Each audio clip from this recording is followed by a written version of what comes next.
Good evening, everyone. Thank you for joining our Dharma talk tonight. Last night, the old abbot wanted to say something, but I cut him off. I don't see him there at all. So maybe when he shows up, we can pick it up where he left off. Where are we?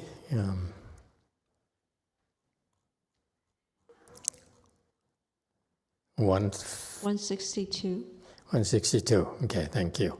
Let's continue from where we were last word then. Okay. Go ahead. The audio starts on 167. 167, so I should get going then?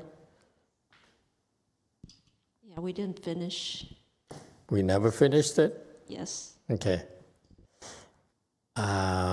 Okay, let me finish it then.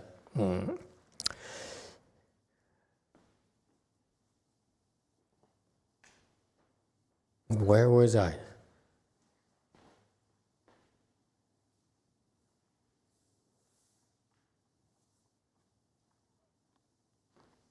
Is this where we were last night?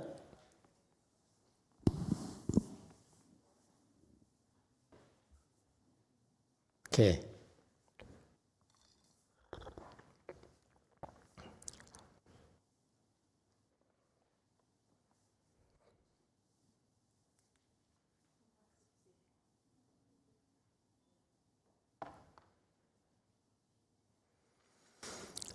Okay, so Master Sheha taught us to recite, and when you recite, you concentrate, you become more sincere, you become more earnest. Okay? If those of you who don't know what it means, keep reciting and you get it eventually. Okay. Now, he says next, when we recite the Bodhisattva's name, don't just recite with your heads lowered. You should lift your heads up. Okay, you must have a certain kind of spirit of bravery, of fierceness, and of vigor. Do not show a kind of, do not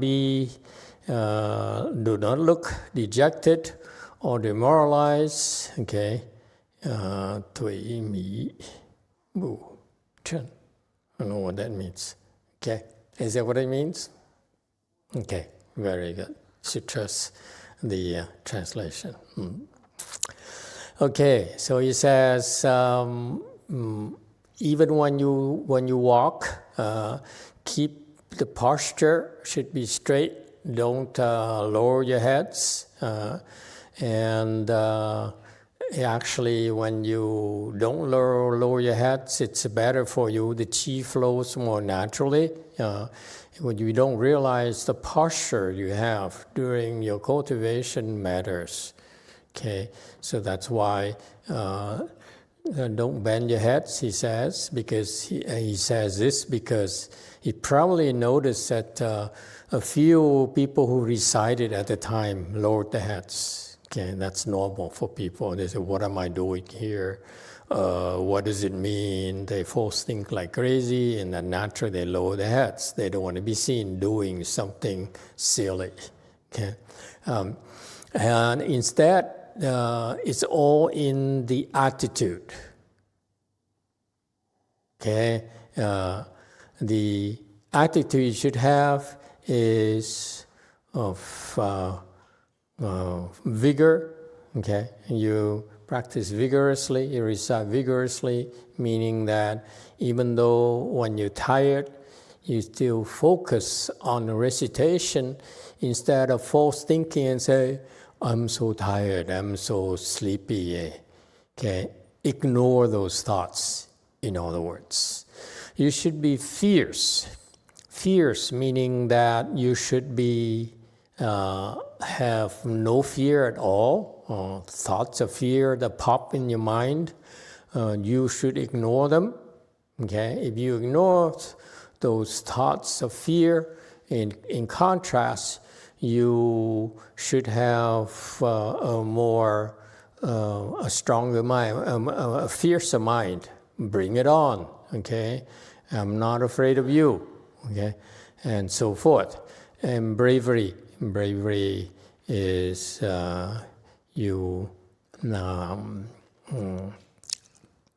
that's bravery. I just explained to you. Fierceness is that you are intent upon winning. You're not going to lose. You're not going to back out. Okay? And so I don't know, to me, to have thoughts of bravery, fierceness, and vigor is not necessary. Okay? Because if you have to give, should I be fierce? Should I be vigorous? What happened to the guy who keeps on asking questions? I just saw him here. Oh, thank you, guy. Okay. You make these people wonder, should I be fiercer? Should I be more vigorous? Should I be more brave? Okay? Too complicated. For me, just try harder. Okay? Don't show any kind, don't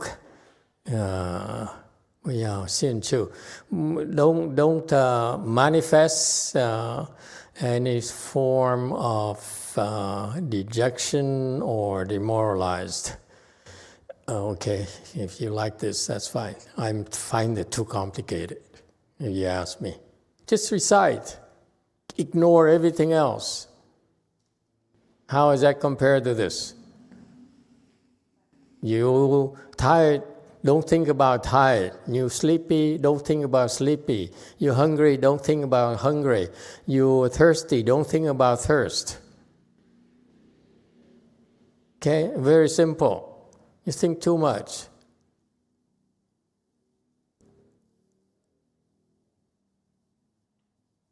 It's a case where you explain too much to the people here, they keep on asking more questions. That's my experience. The more I explain, the more questions arose in the mind. Okay? So just keep reciting. Ignore everything else. Ignore all the thoughts that pop in there, tiredness, dejection, demoralized, whatever. It doesn't matter.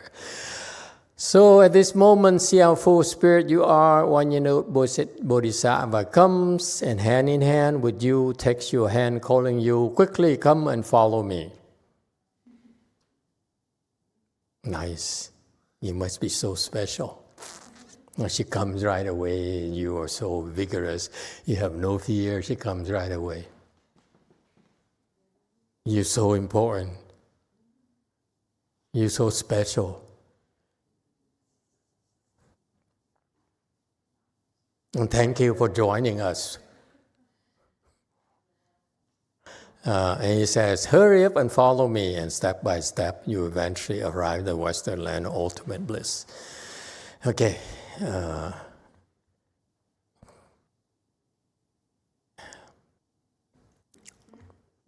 I wouldn't want to talk to Westerners like that, nor Asians. Okay?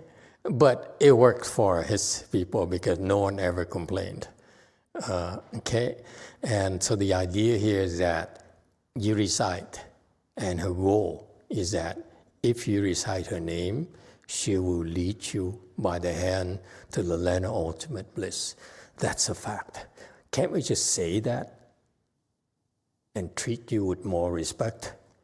Instead of telling you, oh, you're my brother and you should have no fear, I will be here for you. All that things that Westerners like to hear, ordinary people like to hear, you're so special. Okay?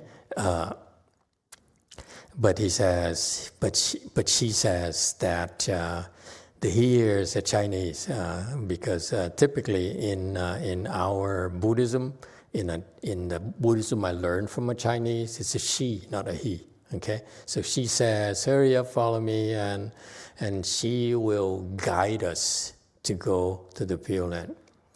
Let me tell you this as well. On top of it, for what Master Hsuan says.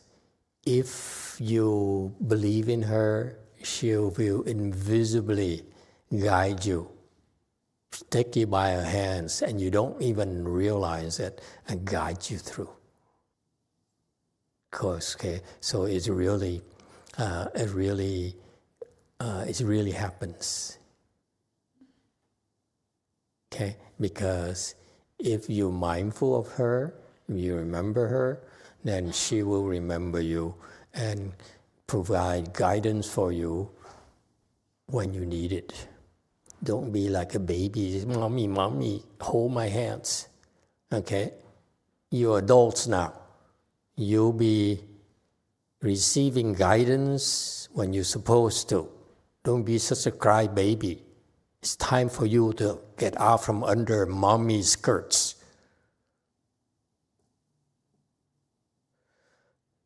This, as what you said, this Gotung again struck up a false thought. What false thought? Stop me, okay? If I go too far, let me stop me. Oh, false thought, he strike up. This is where we start. There you go. 167. 167. Go ahead, 167.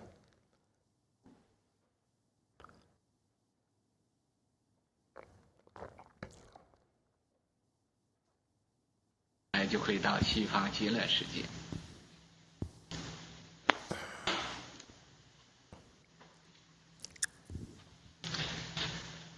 这个我方才讲的话，这果童又打了妄想，打什么妄想呢？ This, as for what I just said, this Guotong again struck up a false thought. What false thought did he strike up? 他说：“观世音菩萨都 look， 他妈去 look， 怎么为什么不叫我 look， 他妈去 look 呢？啊，我怎么就不可以 look 呢？” He said, Guanyin Bodhisattva can look, too much look. Why not tell me to look, too much look? It's look.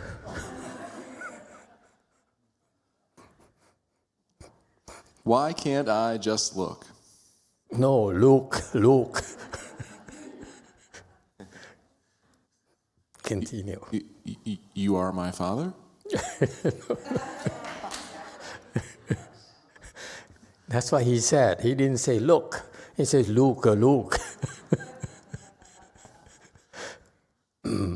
你要知道，你 look， 你看呢和观音菩萨的看法不同。You should know, you look. Your looking is different from how Guanyin Bodhisattva looks. Looks. 观音菩萨是看里边，你是看外边。Guanyin Bodhisattva looks inward. You look outward. 观音菩萨，他看他自己的自性，他自性和每一个众生都有个电波，都有个雷达。Guanyin Bodhisattva, he looks at his own self-nature. His self-nature and each living being all have their own electromagnetic frequency, all have a radar.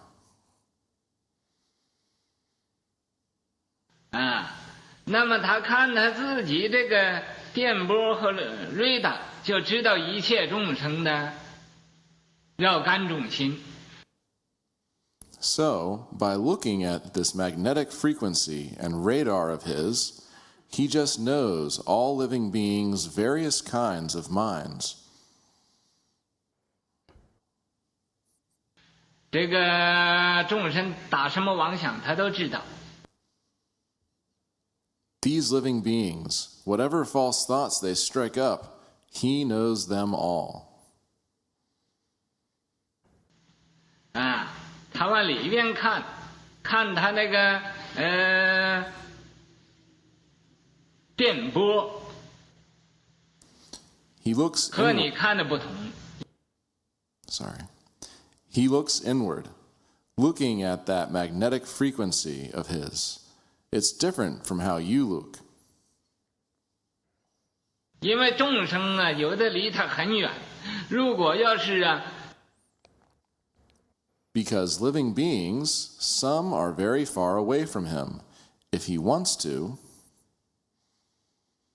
虽然千手千眼，但是看这个无量无边的众生啊，也不够用，也看不过来。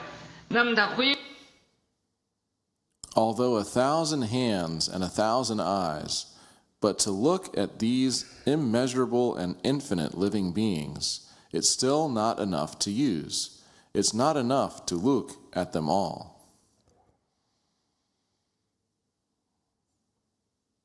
回光返照，反问问自性。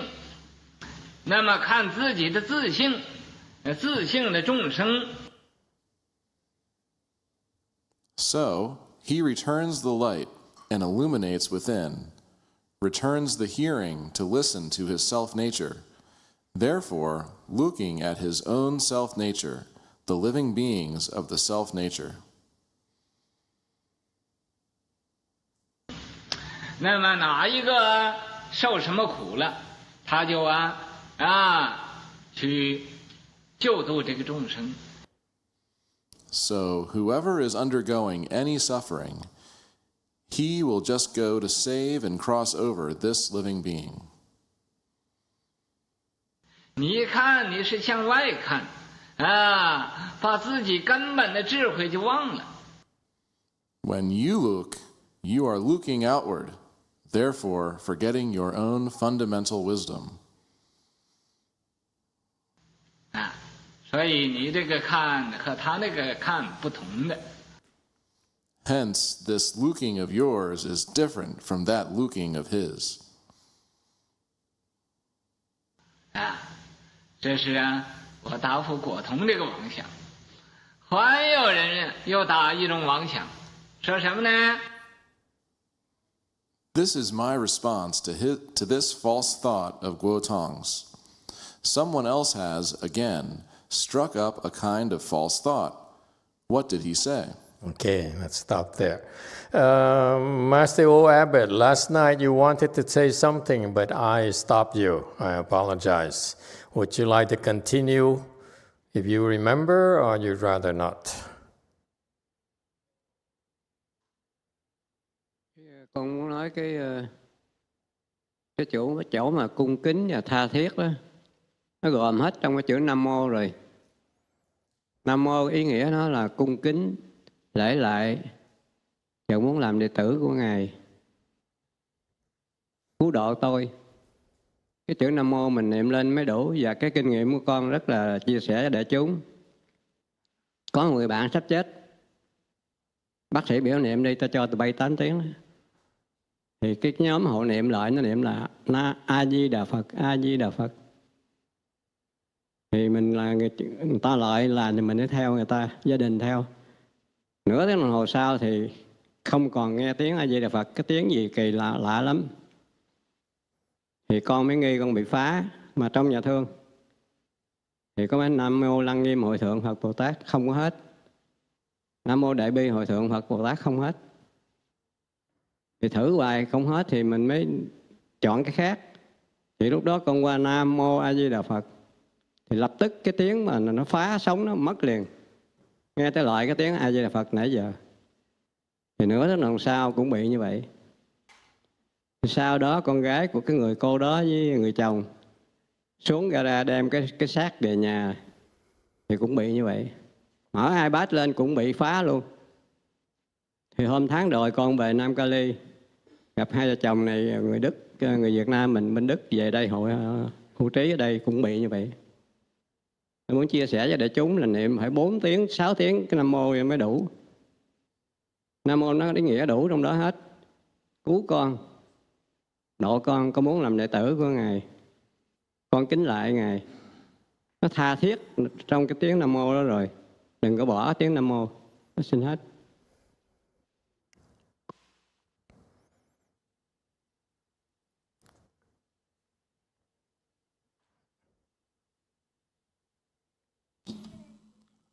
Amitabha, I just wanted to speak about the respectful, earnest, and sincere. All of those are encompassed condensed in the word Namo already. The word Namo has the meaning of respect, worship, bow, and tell the Bodhisattva that I want to be your disciple, and please cross over me. In my experience, I would like to share with the Great Assembly that I know there's a person on the verge of birth and death, about to pass away.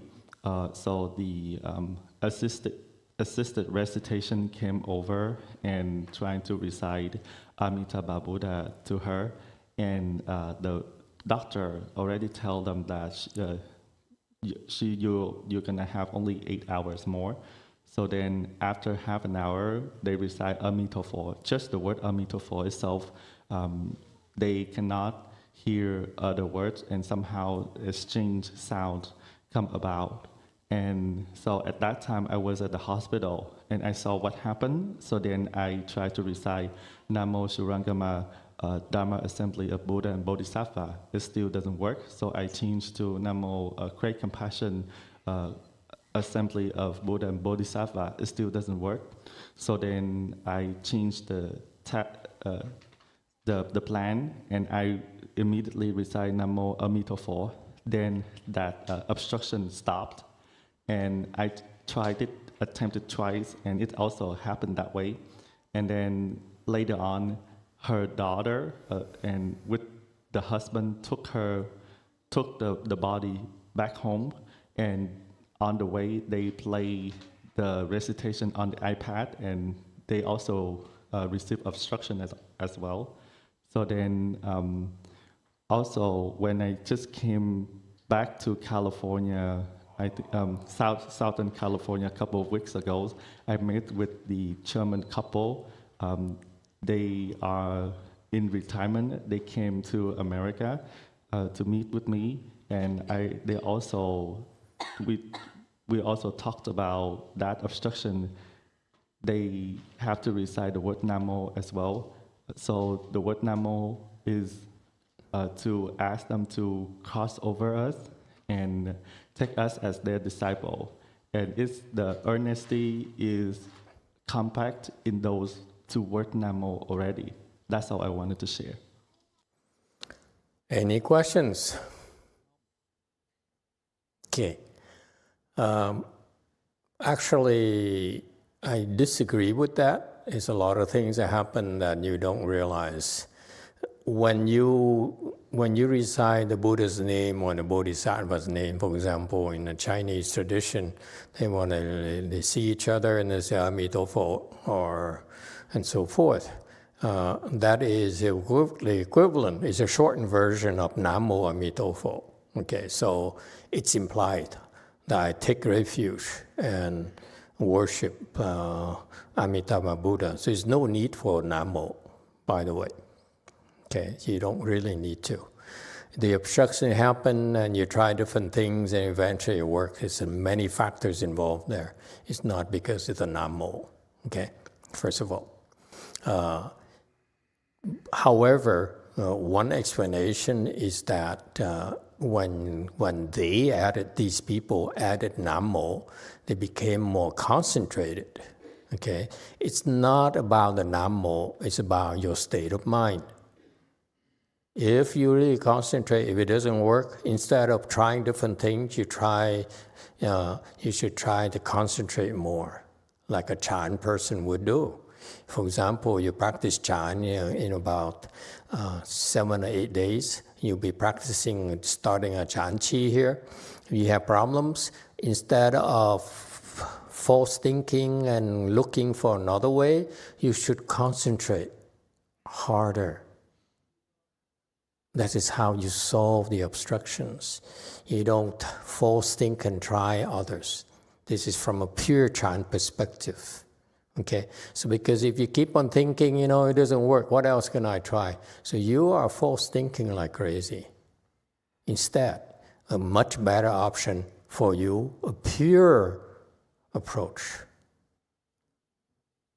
If you understand cultivation at all, is to concentrate harder and harder. You want to stop me?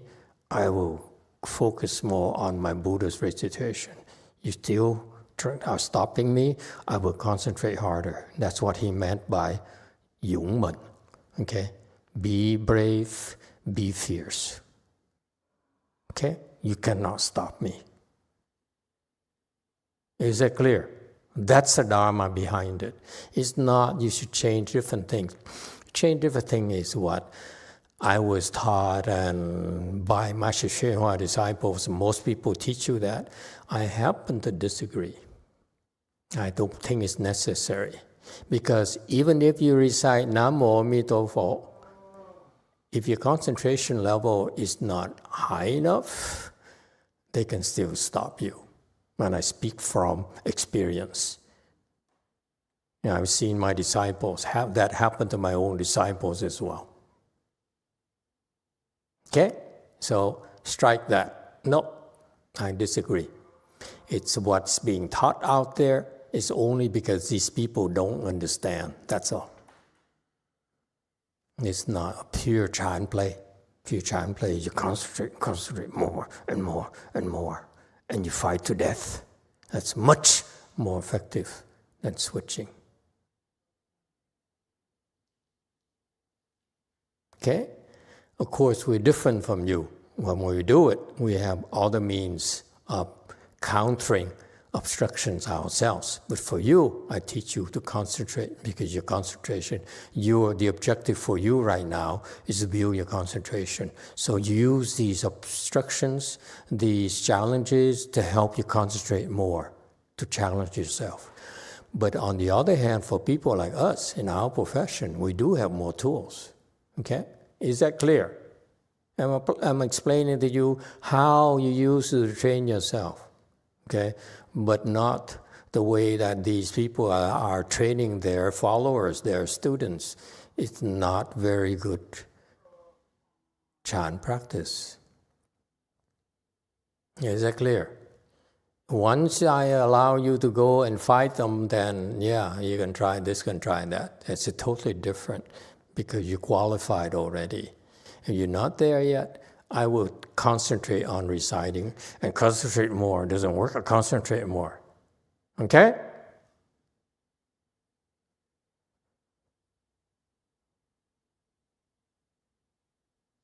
Put your hands together, old monk. I'm teaching you.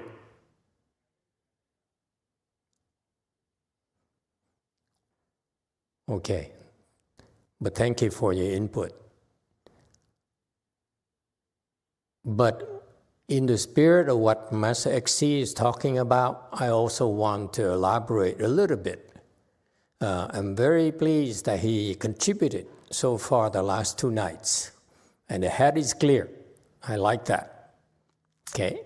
The premise of his objection, the premise of his point is that the first vow of universal worthy bodhisattva is Li Jing Zhu Fo, meaning that, and in Chinese, Li.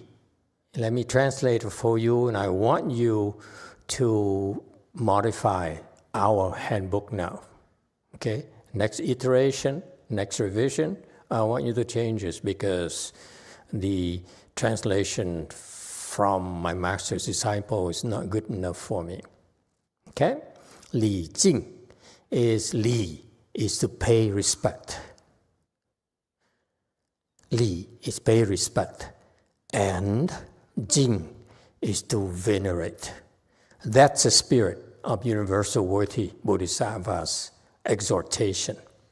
He says, when you want to go the distance, you want to go for the big prize, anyone? Are you going to settle for small things or you want the big things? Then the first thing you do is Li Jing Chu Fo, meaning that you pay respect, meaning you bow, you acknowledge the Buddha, and you hello there. That's Li. Okay? Whatever you feel is you're capable of doing, you feel like doing. Okay? For Westerners, say, hey man, That's Li. Okay? A little bit of respect in your mind is all we ask for, because it helps you. You a little bit have some respect, a little bit of it, and you keep on doing that, it grows. Let me assure you. Okay? That's why the Li Jing Tu Fo is very, very important. The first thing we do in cultivation. Okay, I'm teaching you, I'm reminding you now. Even though we transmitted to you a lot of GuanYin, Bodhisattvas, Dharma doors, we have great compassion mantra, we have great compassion repentance, 4 2 hands and eyes, we have the 20 mantra and so forth. A lot of Dharma doors. I will transmit you more, at least one more Dharma door, the GuanYin Dharma door, okay? And those are the Dharma doors that we use in our work. But fundamentally, my master, I'm very proud of it, my master showed us the way. The foundation of all the GuanYin Dharma doors we transmitted to you is those 10 vows universal worthy. My generation never stressed enough because we don't understand it. Let me explain to you tonight. The first part is your attitude. Pay respect. You see a great man, a superior being, you should be respectful, and if possible, pay your respect. Because that's how you build blessings. If you have one thought of respect and act upon that, your blessings are incredible, inconceivable. That's the teaching. And if you follow that with Jing, Li Jing, Jing is to venerate, okay? And you have in your heart a mind of veneration because this person is so much better than we are. Instead of you Westerners and you people who nowadays feel that because of the Western education system, we're all equal, we're all brothers, we're all sisters. Baloney. Cut it out. I'm not your equal. You're not my brother. I'm not GuanYin Bodhisattva's smaller brother. I'm so small compared to her. How dare I think that she's my brother, my sister? I would never dare do that my entire life as a monk. Before that, yeah, I have that kind of mindset. Okay? You were so Asian. I used to think of her. A woman? Anyway, so you pay respect, you act upon that, Li. You actually acting upon your sense of respect. And furthermore, you take it a step further by venerating that person. Because if you're respectful, what's the difference between respectful and venerate?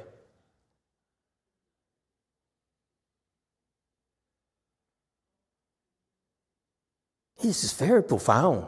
Universal Worthy's teachings. It's so subtle that it's not explained to you. And that's why the translation is abominable, you ask me. It fails to captivate the spirit of the Chinese teaching from Universal Worthy Bodhisattva. You Koreans, explain to me what Li Jing means to you. You Vietnam people, explain to me what it means to you. Taiwanese, impress me.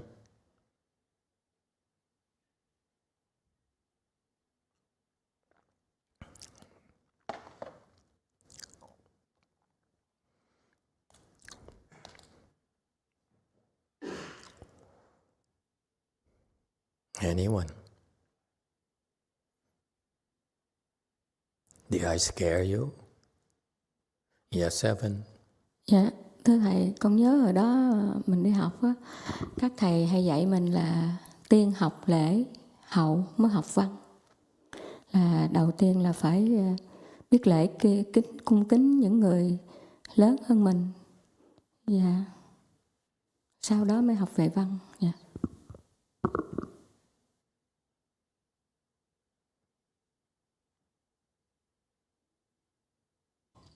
Hello, Master.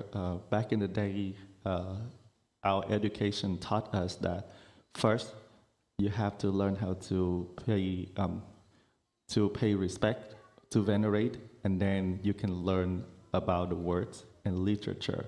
First, you have to know how to respect and venerate the adult, those who better than us.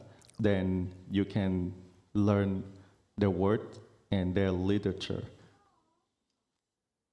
Okay, very good. Anyone else? DTT. Thưa Thầy, lễ kính theo con nghĩ lễ là cái thân mình á, tỏ ra cung kính bằng cái thân. Còn cái kính đó là cái tâm của mình. Cái tư tưởng, cái con mắt mình nhìn cái phía trong. Cái lễ là cái thân của mình. Mình chắp tay hoặc là cúi đầu hay là mình lại xuống. Còn kính là phía trong. Cho nên cái ngày Thanh Lương á, Ngài dạy niệm Phật phải 4 cái. Tín, ức, xưng, kính. Mình tin Phật Di Đà. Tín, ức, xưng, kính. 4 yếu tố khi niệm Phật Di Đà hay niệm Bồ Tát phải 4 cái đó. Tính là mình tin cái vị đó giúp mình. Mình tin mình sẽ có được giúp. Và mình tin tưởng cái vị đó và cái pháp đó. Mình nhớ cái mặt cái vị đó bằng cái hình tượng nào mình thích đó. Khi mình lại lễ lại hay mình niệm, mình nhớ cái mặt Đức Phật Di Đà, Đức Quan Thế Âm cái mặt như thế nào mình thích. Mình nhớ, ức là nhớ. Rồi xưng là cái miệng mình xưng Nam Mô Quan Thế Âm Bồ Tát hoặc là Nam Mô Di Đà Phật bằng một cách kính trọng. Thì Ngài Thanh Lương rất là tán thán 4 cái yếu tố đó cho một người niệm Phật, phải đủ 4 cái đó nó mới là tối đa cái kết quả của mình cầu xin mình niệm của mình. Thì cái kính đó con nghĩ là cái lễ là cái thân, còn cái kính là cái tâm. Okay. Hello, Master. I think that the word Jing Li, so Li is about your body, what you show to on the outside. You humble, you pay respect by you bowing, and the Jing is the mind. What on the inside, how you look at that person. You have to, when the Li is that you put your palms together, you bow, and Jing is from the inside, you showing respect from the inside. Therefore, Master Jing Liang taught us the way of reciting the name is 4 characters. First is faith, second is mindful, third is pronunciation, expounding, fourth is Jing, which is venerate. So faith, you have to have faith in the Buddha. You will be helped. And then mindful is you mindful of the face of the statue or whatever the statue or the image that you of the Buddha and Bodhisattva that you can be mindful of, recollect of, and pronunciation. You say the Buddha name, pronounce the Buddha name, and with the mind of venerate him. So that's the 4 factors that Master Jing Liang praised of those who recite the Buddha name that will bring you that will maximize your result of cultivation of reciting the Buddha name. So to me, I think Li is your body and the Jing is about the mind. Okay, go first. Amitabha Master. Li Jing, translated to Vietnamese is lễ kính. I agree with Master C that lễ that you have show respect with your body, and Jing that venerate that you respect and you think the person is much higher than you, and you show that in your mind. So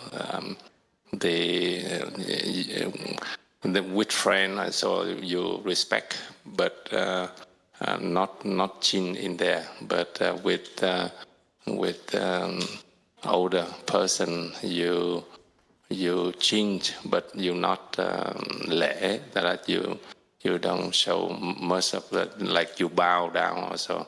But for Buddha and Bodhisattva, that we have to show the as most sincere, and in our mind we have to think that they are way above us, and then we admire them and we venerate them. That. Very good. That's excellent. That's exactly what it is. Li Jing. Li Jing is that if you pay respect, so you do something to pay respect, which comes from inside of you. Li is to pay respect. Jing is to venerate. So it's inside. Your mind is so respect. The Li is outside and Jing is inside. So that's exactly the nature of cultivation. It's always a combination both outside and inside. Okay? And that's, if you expand a little bit further, you see that you're learning, right now you're being taught the mechanics and the customs and the rules and regulations how to Li Jing. Okay? Whether you are a lay person or especially left home people, we have our rules and regulations, 规矩 in Chinese. Okay? And those are, you being trained about Li Jing.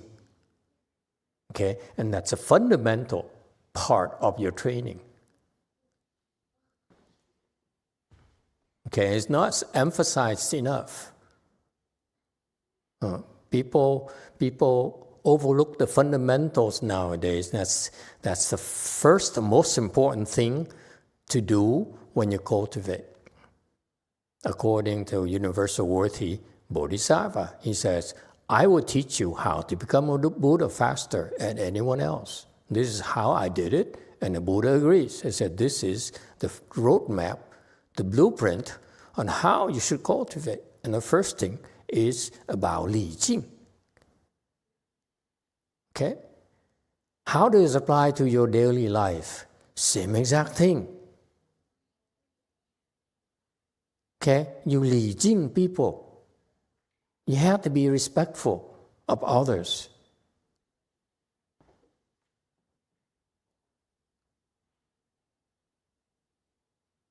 You see, the Buddhist teaching applies to your daily life as well. Because why do you have to be respectful?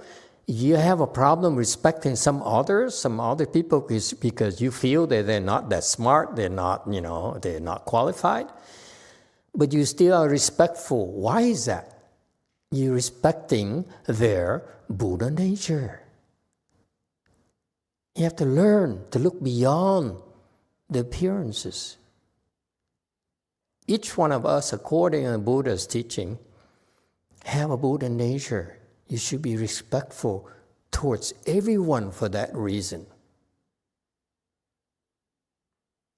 That's what I tried to tell you the other 3 nights ago. I said, we are not teaching, especially our youngsters, about being respectful, about respecting others. And that's very, very Buddhist. You respect everyone because in each and every one of you, there's a Buddha nature. Yeah, you are Catholic, you still have a Buddha nature in there. Okay, you are a man, yeah, you still have a Buddha nature, believe it or not. You're an idiot, yeah, you still have a Buddha nature. I call you idiot, but I call you an idiot with respect. Don't think I call you idiot, I have no respect for you. It's because I respect you, that's why I call you idiot. You buy that? I respect you. Why do you behave like an idiot? Sounds good? Okay, we stop there. Yes, 7. Thank you, Master. Speaking about respecting everyone, Daniel Carrasco has a question. For Buddhism, what is the difference between veneration and worship? Thank you. It's not much difference. I just want to use venerate because I want to stress veneration versus worshiping of the Catholics. The Catholics worship the gods, and the Hindus worship the deities, okay? And I don't want to use the same word because it's a different kind of practice for us Buddhists. I want you to venerate because venerate is inside. Worship according to the way they're taught in Catholicism, in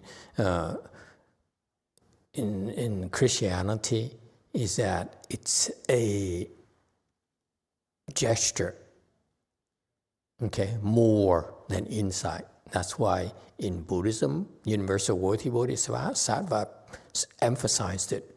Li Jing, your body acts upon that, but it's based on your veneration.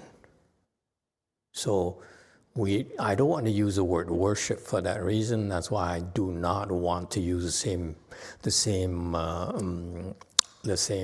translation as they used. Okay? Change it, please. Yes, 7. Master, I just look at the chat GPT and he says, yes, worship and then devotion. Is that what you're referring as well, like from inside, that deep sense of, I don't want to call it a feeling, but will that be more than worship, devotion with reverence? No, I don't want to use devotion yet. Devotion to me, and I personally, again, I'm taking a lot of liberties with the languages, Chinese and now English. Devotion to me requires sacrifices. When you venerate, you don't need to make sacrifices. When you talk about devotion, it's devotion of the first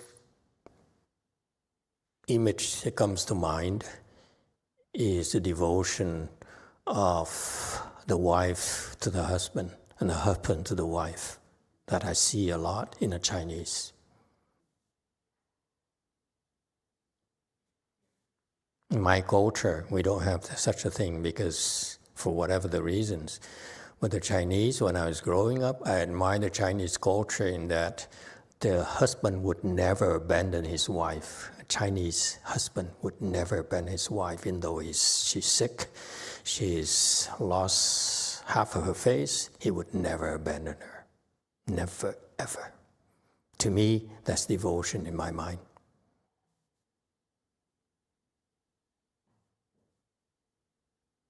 Okay, yes, there's such a thing, but to me it's a cultural thing that I saw in a Chinese culture that I admire.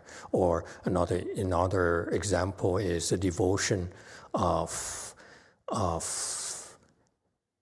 the noblemen to their kings. Okay? So you see devotion in terms of family relationship, in terms of in the courts, okay? The king cannot function unless his noblemen are devoted to him. If they stab him in the back, he's not going to be able to function very well. Okay, so for the country to prosper, you need devotion. That's why I'm not up north. Down here, the Republican presidents, all the president's men are picked because of their devotion and loyalty to him, because they need that in order to fulfill the jobs, responsibilities. Like it or not, but that's how it works. Okay, so that's what devotion is. It's not something I use lightly. It therefore has a different purpose in the history of mankind.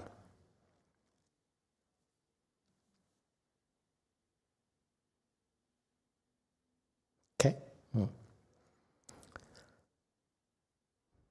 But for emphasis, this is my times when I saw those Chinese men, Chinese women, how they are devoted to each other compared to my culture.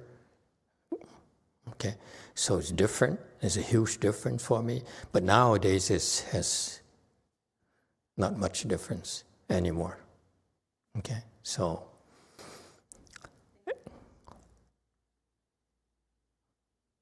anyway, anyone else?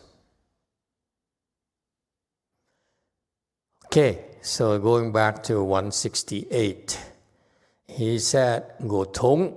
Well, he says, GuanYin Bodhisattva can look, and look, too much look. JNT, go ahead.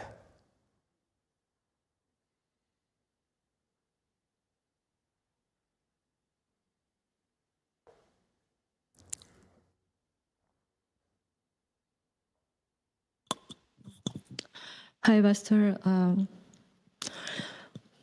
I would like to confess my anger during the working in the kitchen today.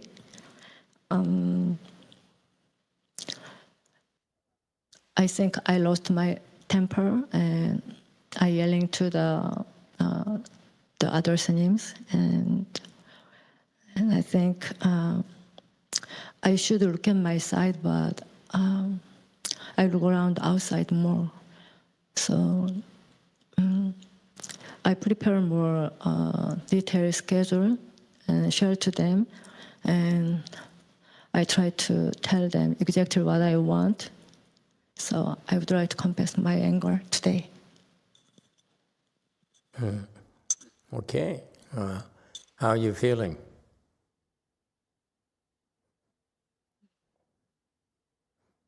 I mean, physically. Tired every day. Not only me, everything is tired, but we try to our best, but Let me tell we you. try to hang in there. Let me tell you what's going on. You knew. I know physically you're not well. So that's why I told them to give you a lot of freedom, a lot of room, so that you have a more time to recover, okay, and build up your stamina.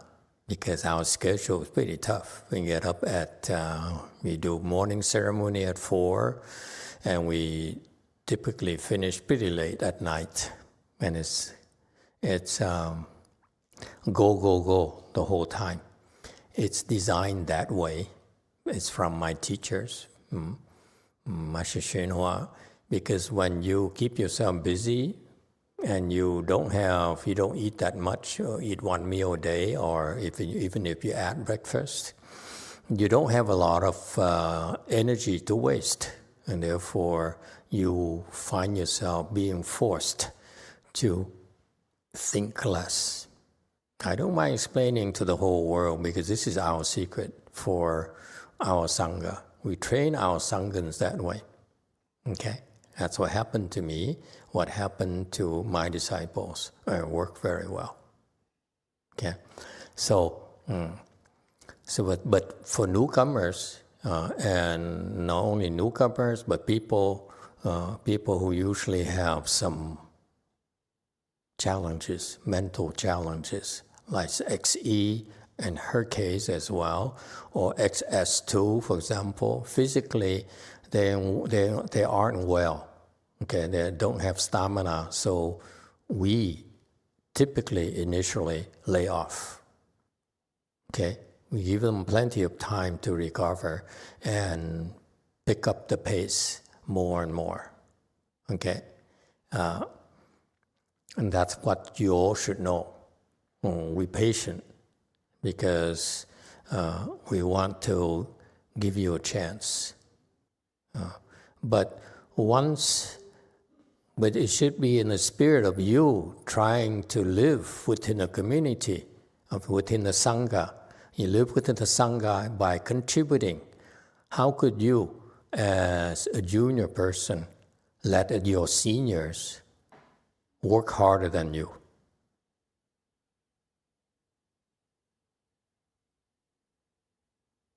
It's a wrong kind of mindset. Yes, we're supposed to help you, we're supposed to provide for you, we're supposed to assist you and make sacrifices for you. But you cannot be like a lay person. Say, I'm entitled to it. Mommy and daddy will take care of me. I'm not your mommy and your daddy.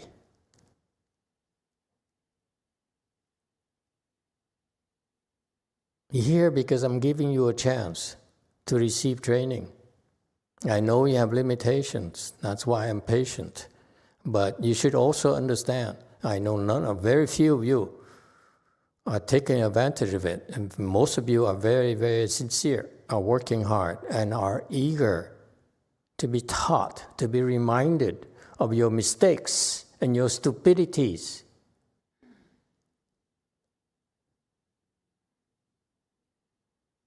You have a problem. XN, you have a bad attitude. Who the heck do you think you are? We your servants? Are you untouchable? Don't mistake kindness for stupidity. All of you. Here in the US, I remind my people very quickly because I look at them every day and I said, you have such a bad attitude. I am waiting for an opportunity to tell them. Don't think I don't know. I'm patient because I give you time.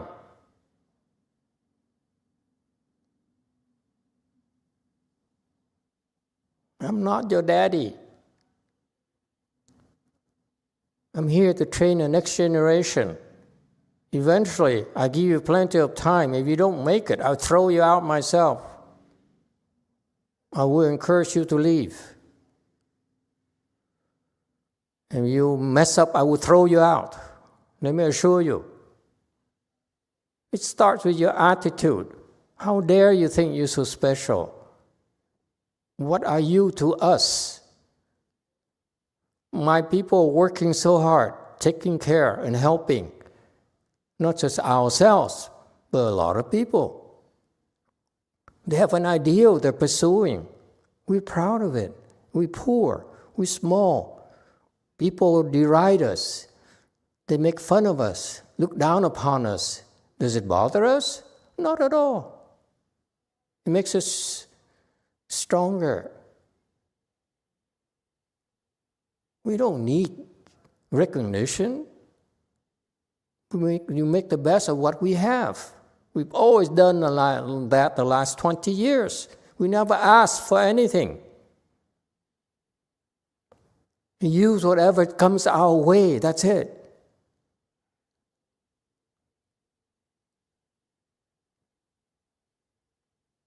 And you newcomers come in, think you're so special, that you're joining us because you are doing us a favor.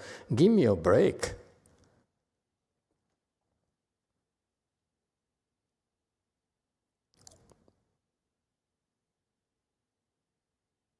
Should be more humble. People making sacrifices so that you have a chance to come up to speed. Look, when I started in Korea, Shen En was impossible. And she screamed at my man that I sent to Korea to help them. And she fought him tooth and nail. What did I do? Nothing, because I wanted him to eat shit.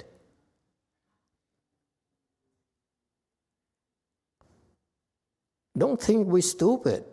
I use the difficult circumstances to train people.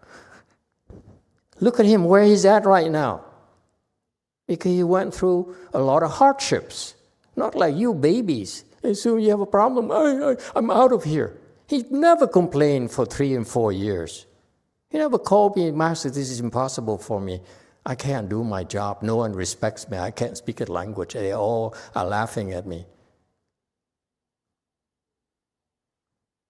Meaning they're laughing at you as well.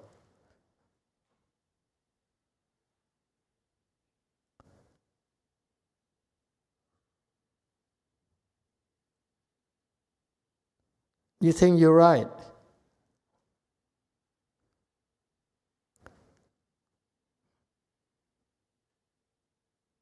You have.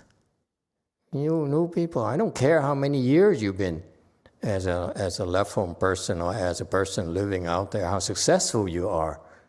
You come into our world, there's very, very special training program that we do for our people that makes them superior.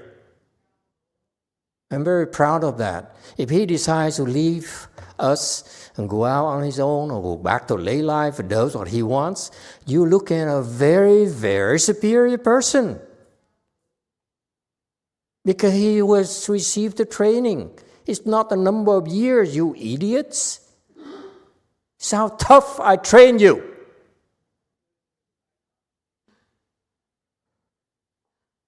You think you're right? No, you're not. You're an idiot. XN. You don't know anything. You should be more grateful and contribute to show your gratitude the best way you can. We're not asking you to kill yourself. Do what you can. That's how you earn a spot in the community. That's how you earn respect. Don't worry about the others. If they fake it and they play around and sneak around on me, don't worry. It's not your problem. It's my problem. I will fix it. You fix yourself.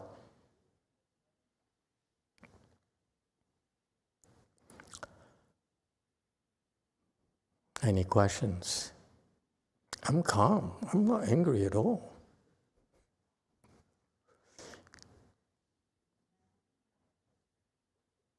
How could you possibly, XN, as a very junior person, be angry at someone who's a lot more senior than you and who's been putting up with you? Meaning they covered for you. Jesus, you're so self-centered.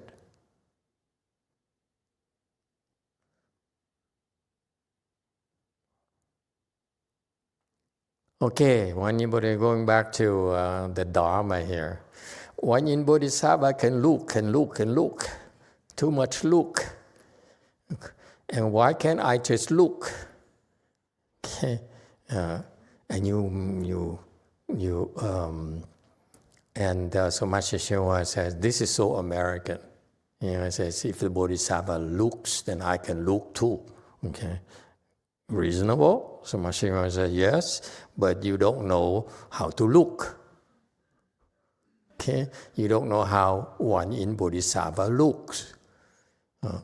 The same word, but he looks differently.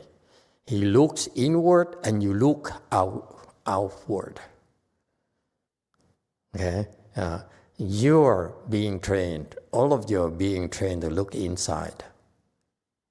Because ordinary people look outside. That's the difference between a person who has wisdom and a person who doesn't. Person who doesn't have wisdom is constantly looking outside and get afflicted. Okay? And what does he do? The Master Shua explains that this is a standard Buddhist explanation. He looks at the self-nature. Okay?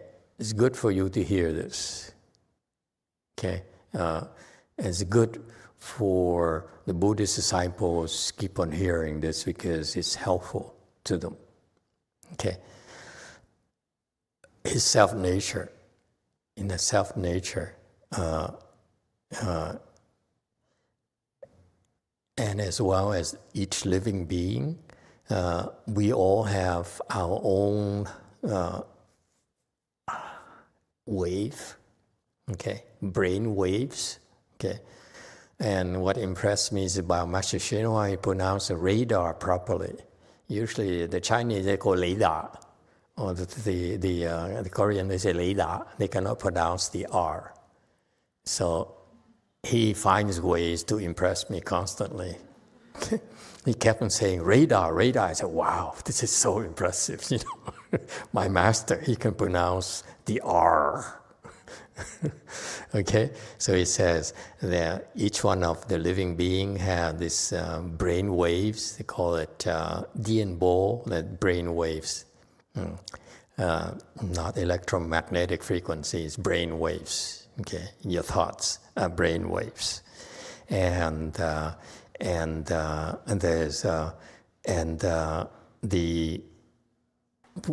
we also have the ability to register those brain waves, and he calls it radar. Okay, and that's how he can recognize living beings, various kinds of minds.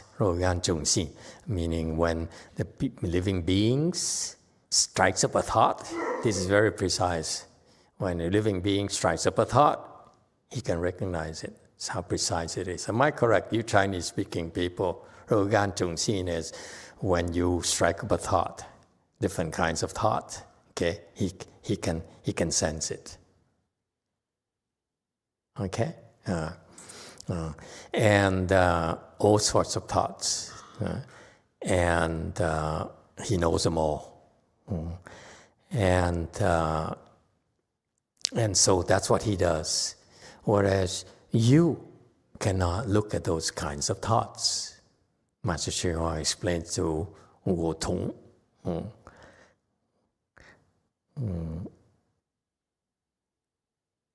And furthermore, Master Hsuan also explained that GuanYin Bodhisattva is known to have 1,000 hands and eyes.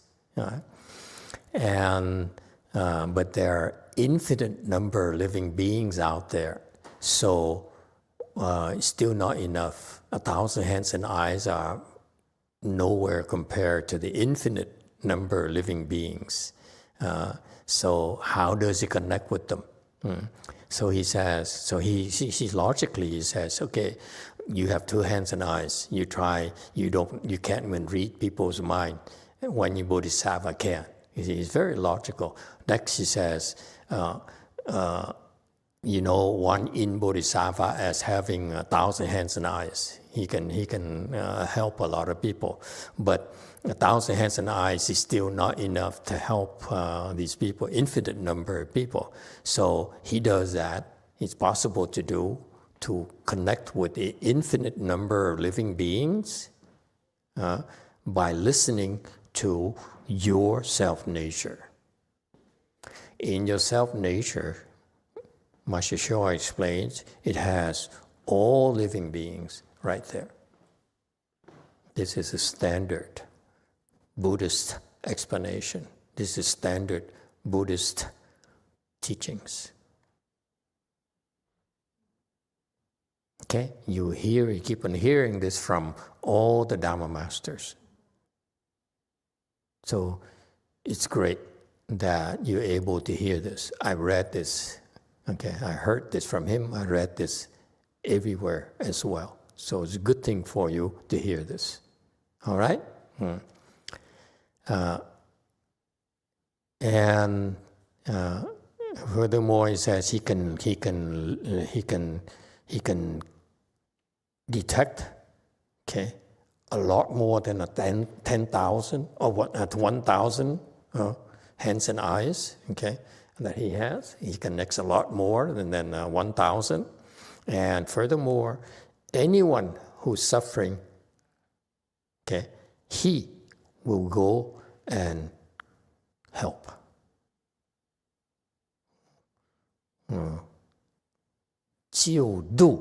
Okay, to save and cross over living beings. So according to Chinese teaching, Mahayana teaching, the Bodhisattva, GuanYin Bodhisattva, and this is very special, unlike what all you people are able to do, okay? The GuanYin Bodhisattva will come and save you from your suffering. Okay? And furthermore, it's not just save you alone, but he also will cross you over, meaning will create conditions for you to attain liberation, no longer suffer down the road.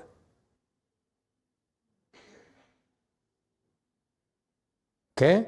So for example, when you go to soup kitchen, when people are hungry, like a lot of people are hungry in Gaza Strip right now, okay?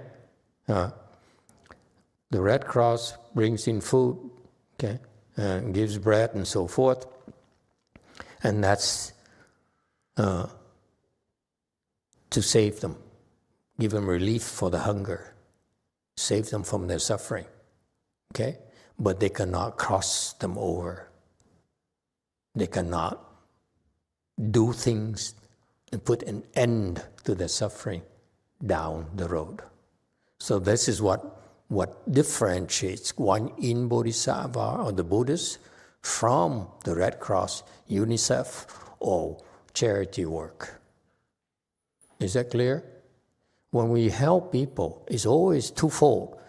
Immediate relief right now, because you can't take it anymore, so you get relief, okay?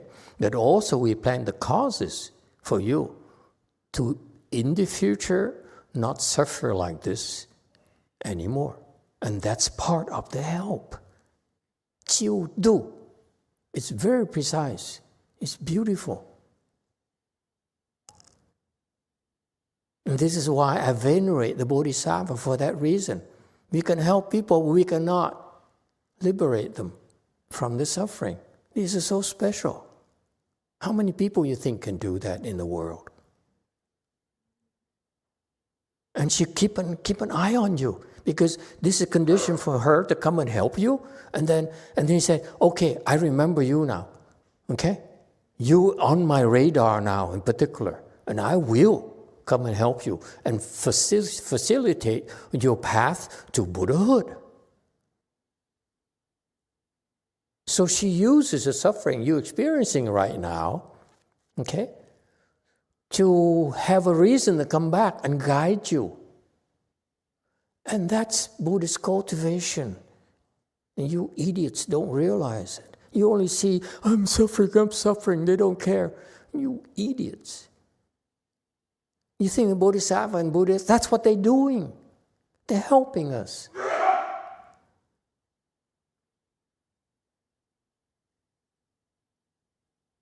That's why I venerate them, because it's such a beautiful thing to do. Such a beautiful plan. You ask me.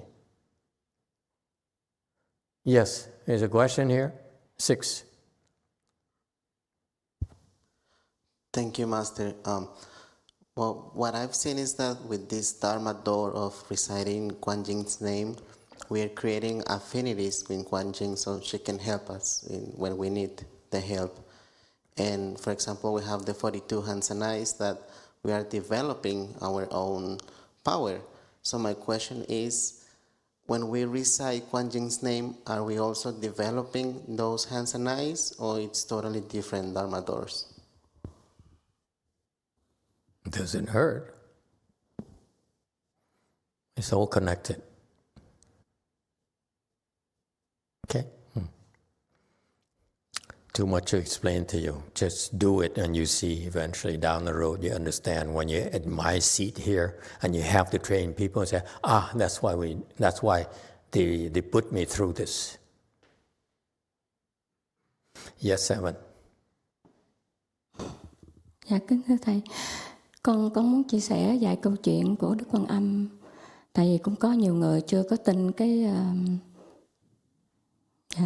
thì cô cũng có nhiều người cũng không có tin cái câu Phật hiệu, cái câu là niệm Đức Quan Âm. Con được nhân duyên là lúc con 4-5 tuổi đi chùa với ông ngoại con thì con gặp những quyển kinh phổ môn để trên những cái ghế, cái bàn á, để free, miễn phí. Thì con nít con cứ lại con lấy một quyển. Và đến lúc con năm 12 tuổi thì lúc đó nhân duyên bắt đầu khởi thì con được người dẫn đi chùa. Và cái quyển kinh đầu tiên con đọc tại nhà là quyển kinh Phổ Môn Phẩm của Đức Quan Âm. Thì con cũng được nhiều nhân duyên của Ngài rất là hộ trì cho con. Nhưng mà giống như là lúc Thùy trước khi mà Thùy gặp được thầy á, thì cũng có một nhân duyên là tự nhiên cái tượng Quan Âm mà Thùy thờ đó giờ á, cái bữa đó tự nhiên con với ông xã con đi vô nhà, tự nhiên ngay chỗ ở dưới chân của Đức Quan Âm một cái mùi hương tỏa bát ngát mà tụi con đi tìm khắp nhà không có, chỉ ngay nơi đó thôi. Thì sau đó thì được cái sự thì tìm ra được thầy.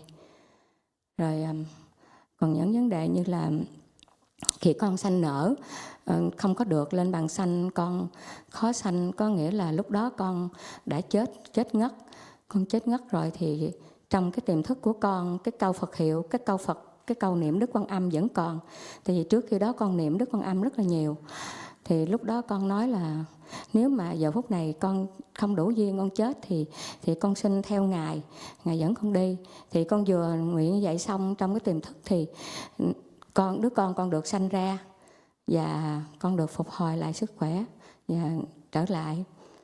Và một cái câu chuyện nữa là cái lúc đó con khổ lắm. Lúc đó con bị business đồ, nói chung là nó đủ thứ chuyện. Rồi con với ông xã con lúc đó muốn chết sống luôn. Thì đêm đó con ngồi ở trên giường, con đi không nổi, con ngồi trên giường con khóc. Rồi con cứ niệm danh hiệu Đức Quan Âm, con niệm quá xá niệm luôn. Con niệm xong một hồi cái con được nằm xuống, con ngủ, con khỏe. Qua ngày sáng ngày mai con khỏe trở lại thì con có trí tuệ để giải quyết mọi cái vấn đề. Đó là Đức Quan Âm lúc nào cũng luôn luôn tới bên mình để mà cứu độ cho mình. Rồi có một lần con trì tụng chú Đại Bi, con trì tụng nhiều lần. Thì đêm đó con ngủ tự nhiên con thấy nguyên cái phòng của con bóng đen tối thùi sập xuống. Màn đồ nó đưa đẩy giống như là một cái ngọn gió rất là mạnh thổi vào phòng của con, đen tối thui à. Thì lúc đó con sợ quá, tự nhiên trong cái tiềm thức con nửa tỉnh nửa mê thì con nhớ tới câu chú Đại Bi, con đọc từng câu và con thấy Đức Quan Âm hiện lên giữa ngay cái chỗ phòng của con. Và lúc đó cái sóng gió đó nó lặng yên và con được trở lại bình thường. Và một cái câu chuyện này nữa là của em chồng con. Đây là câu chuyện sự thật. Lúc đó nó 10 mấy tuổi đi tắm biển với lại một người bạn. Thì lúc đó nó bị trôi, nó bị xoáy, dòng nước xoáy. Lúc đó nó sợ hãi kinh hoàng quá, nhưng mà lúc đó nó nhớ câu Đức Quan Âm, tại vì nó thường hay niệm.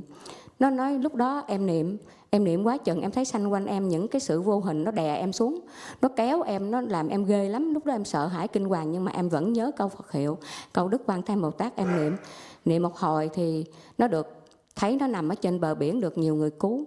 Còn người bạn của nó thì đã mất, đã không còn sống lại được nữa. Và nhiều câu chuyện của Đức Quan Âm. Và linh nghiệm trước đây là mấy năm trước, mẹ con ở Việt Nam đi vào nhà thương, bị đút ống vào trong cổ của bà bị hư 2 lá phổi.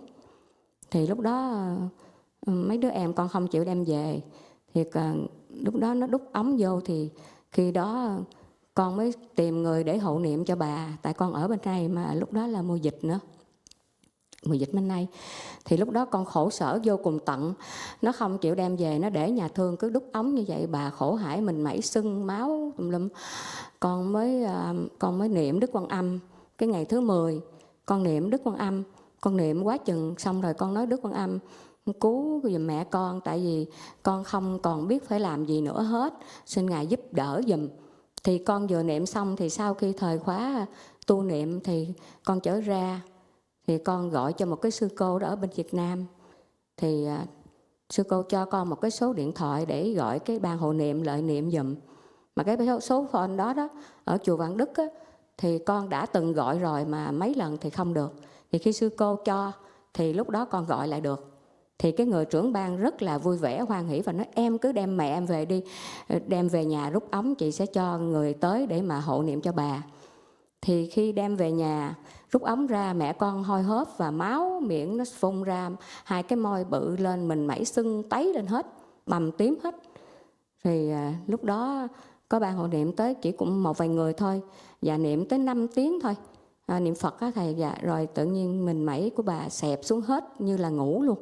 Dạ, đó là những cái vấn đề mà các ngài luôn luôn ở bên cạnh mình để giúp đỡ mình mà mình không có thấy được. Chỉ cần niệm danh hiệu thôi là các ngài tới. Dạ.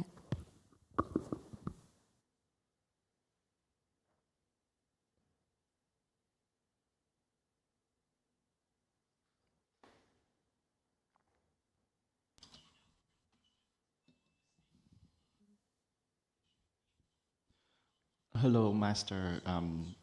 I know that there's a lot of people might not believe in reciting the Buddha's name, especially GuanYin's name.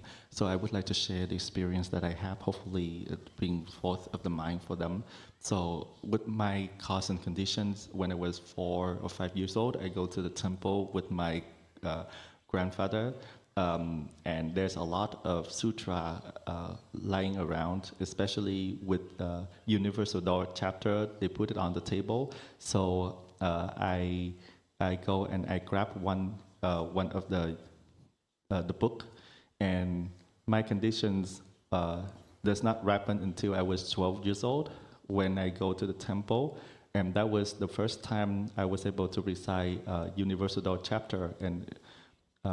And there's I have a lot of cause and condition with GuanYin Bodhisattva. Before I met with you, at the house, Thuy has a statue that she's been worshipping for a long time, and all of a sudden there was a fragrance permeate around just that particular altar. My husband and I trying to search for what's going on, where there's the cause of the fragrance. We just found out that it was in front of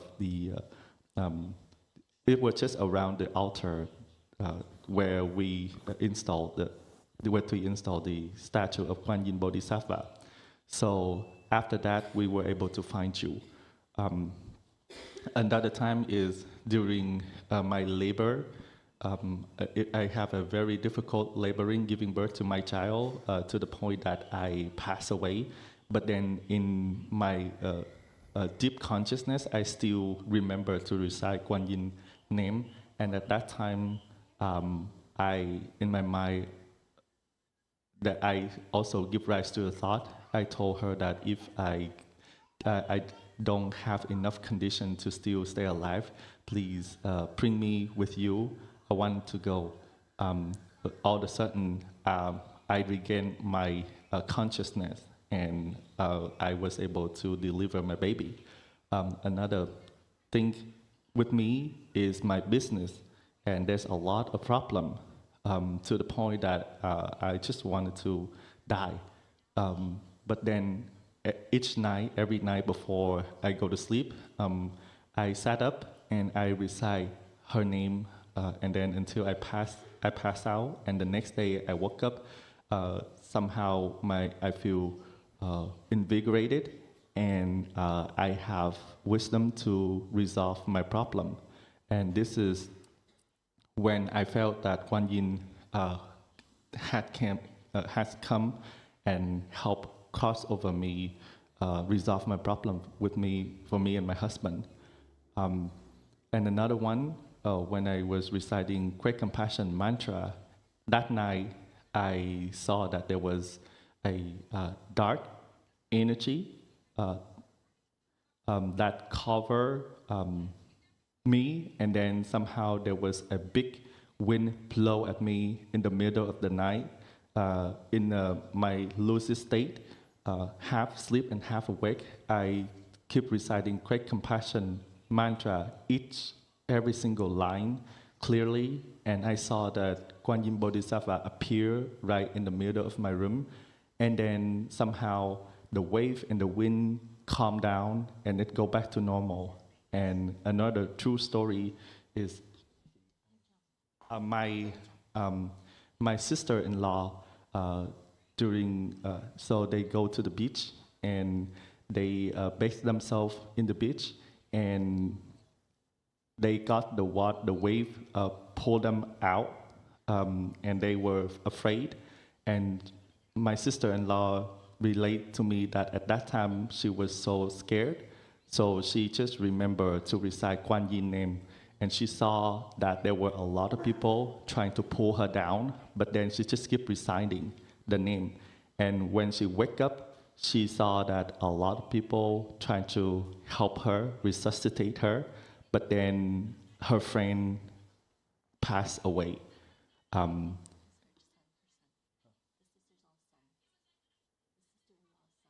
The sister-in-law's son passed away. And another story is my mom, when she was in Vietnam. This is during the COVID time.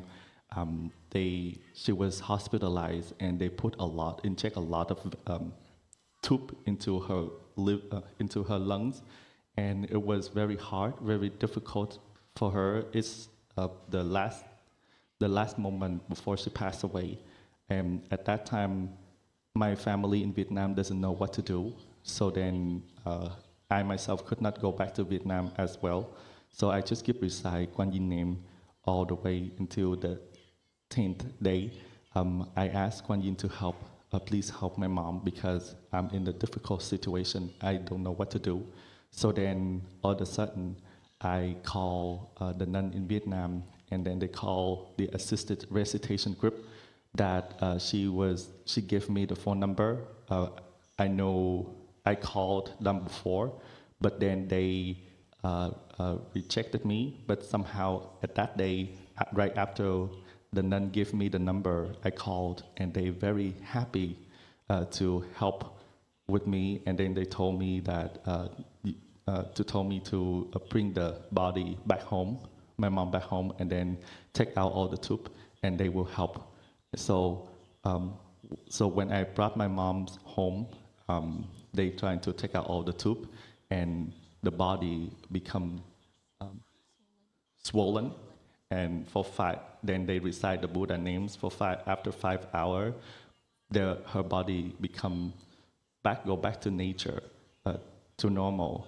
And to me, she's always, GuanYin Bodhisattva, always right next to us, helping us whenever we try to recite her name. And those are the stories that I wanted to share with the assembly. Thank you for sharing with us. Lots of responses from the people who encountered this Dharma door reciting GuanYin Bodhisattva's name. It's lots of responses. Okay, and you yourself will experience them eventually, if not already. And continuing, we have about 10 minutes left.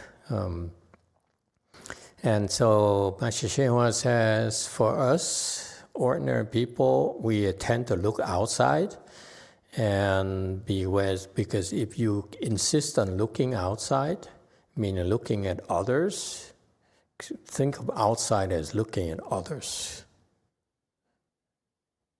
Anything but yourself is outside. Okay? And therefore, you are abandoning, forgetting, you disconnect yourself from your original wisdom. The point here is that you have this inherent wisdom in you already.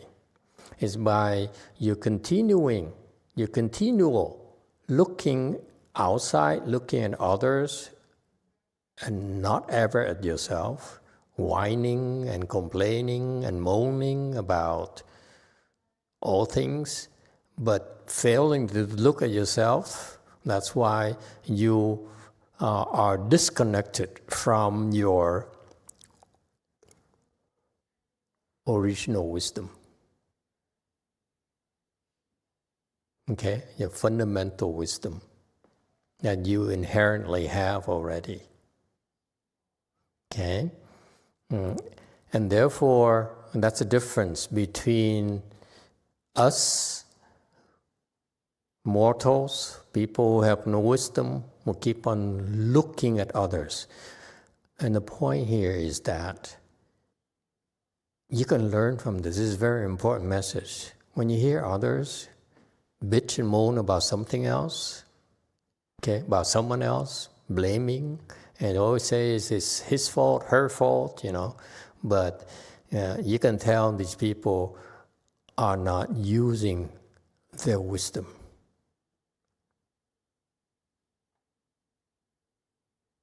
In particular, let me help you a little, because that's what you find me doing constantly.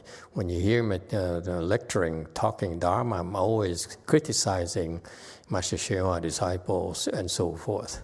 Okay? When you sit up here and speak Dharma, it's different. I criticize you, I criticize people to help wake them up. But you, if you're not in this Dharma seat, you're not supposed to look at others. You're not supposed to criticize others and stop blaming others. So that's why when you look at someone who's not in a Dharma seat and all they do is complain, it's always Master's fault or Catholic's fault or Jung's president's fault. These people are stupid. You don't have to take them seriously. They get what they deserve. Okay? It's okay. And because of that, be kind. Don't criticize them. Just be kind. Just say, yeah, okay. Okay? And that's the response you need to learn. It doesn't matter how long they've been, who they are, okay, how long they've been cultivating, but if this is after all these years of cultivation and they still don't understand, they keep on blaming others and looking outside, these people don't know anything, don't understand anything. You don't have to take them seriously.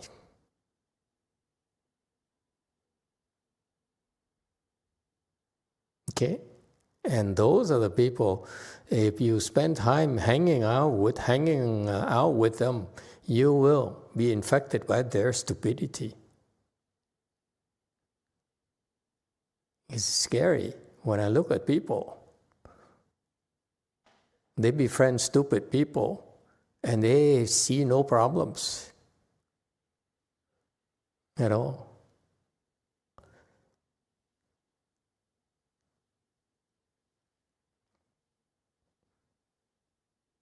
Okay? Now, and so this is important. This is something that because you're cultivating, you have a chance to come here and practice GuanYin, join the GuanYin Qi, the 4 Qi, and so forth. Never mind about others. For yourself, and just for the duration, just look at yourself. Okay? Learn to look at yourself. Look inside. What does it mean, looking inside? You don't have much time left. You have one more day tomorrow, and 1.5 more days for the GuanYin Qi, because we're going to end up this Dharma talk very soon. And then after that, the 4 Qi, you don't have a lot of time left. So you're supposed, for the duration, many of you are going to stay here for the 4 Qi as well. Take advantage of it. Look inside. What does it mean, looking inside?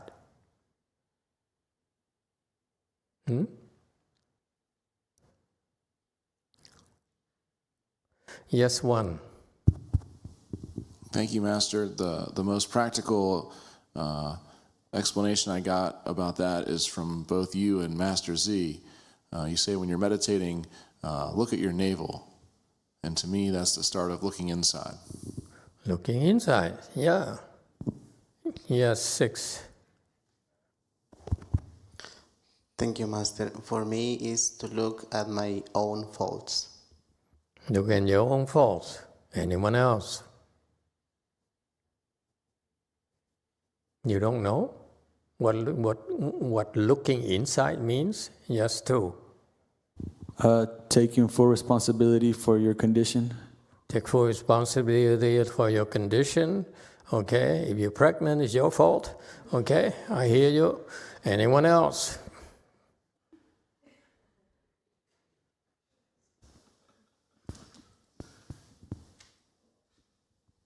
Nine. Look at my own afflictions. Look at your own affliction. That's the only thing worth looking at. Don't look at my affliction. I'm angry. But it's my problem. But if my being angry makes you afflicted, your affliction is your problem. It's not my anger. It's not my stupidity. It's your stupidity that matters, not my stupidity. Stop looking at my stupidity. Okay?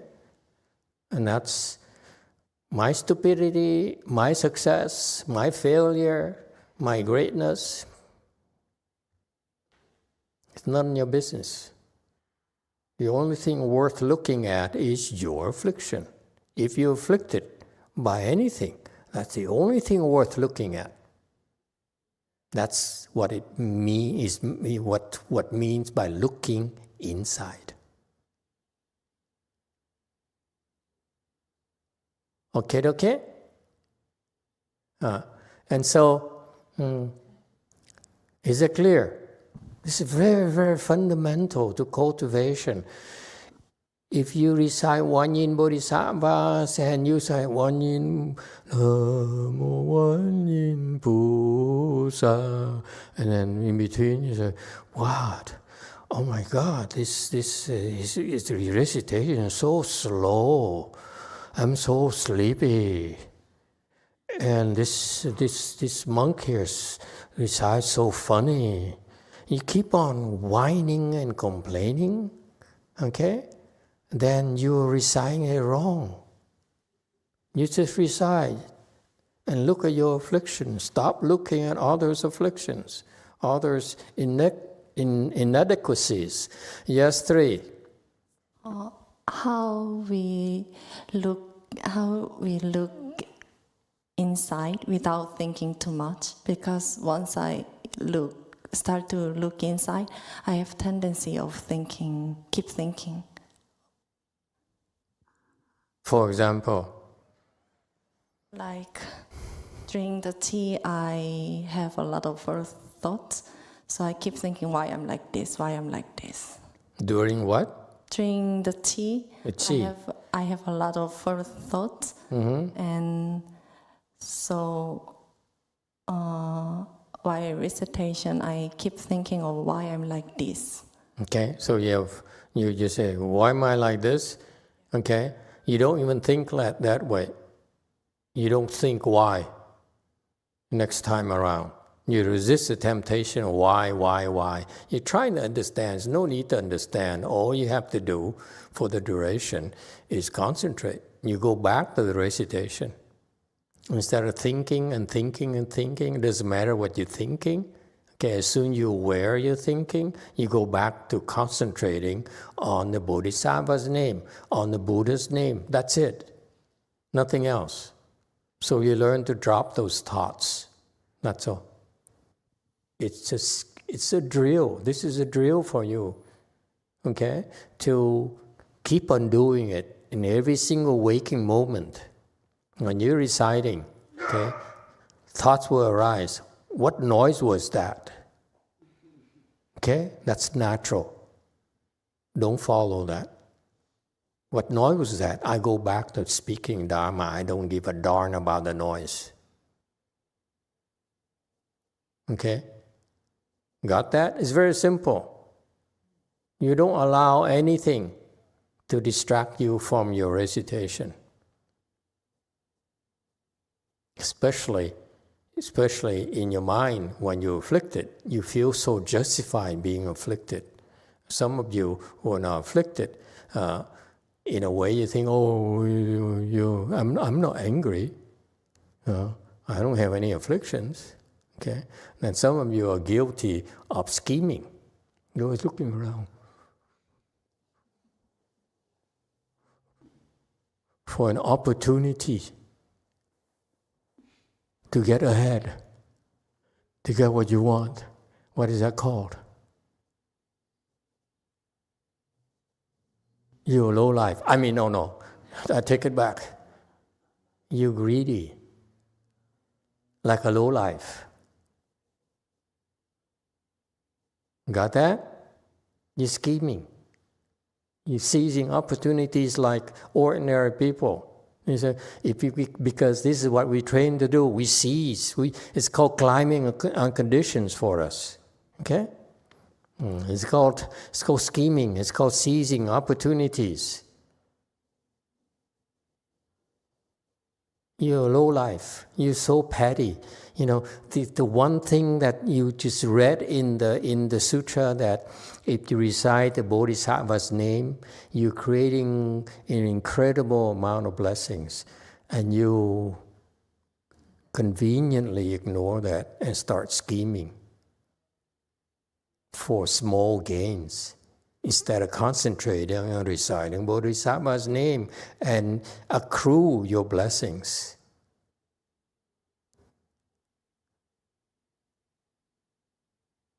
Shame on you.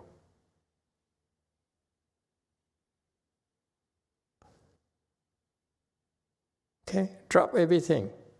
It's nothing that is better for you for the duration of this chi and next chi than the Buddha's name or the Bodhisattva's name. This is why we're doing this. Is for you. It's to help you accrue an inconceivable amount of blessings, even though no matter how petty and how low of a life you really are, scheming and plotting.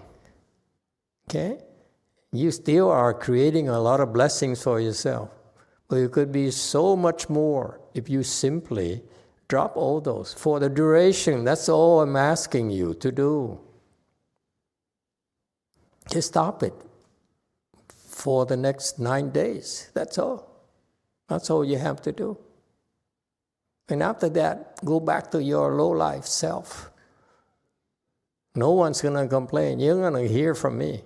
I only call you low-life when you're that way. But after 9 days, look at you. Oh, Bodhisattva, thank you for coming to my temple. I'm so honored. Okay? It's that simple. This is the best thing possible you can do for yourself. Concentrate. The more you concentrate on the name, the more blessing you have. And one day, when you become filthy rich, President of the United States, of China, of Korea, remember, you got those blessings to become a president and an emperor because of me.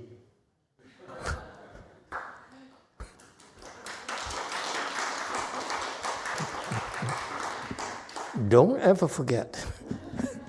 Thank you, everyone. Good night.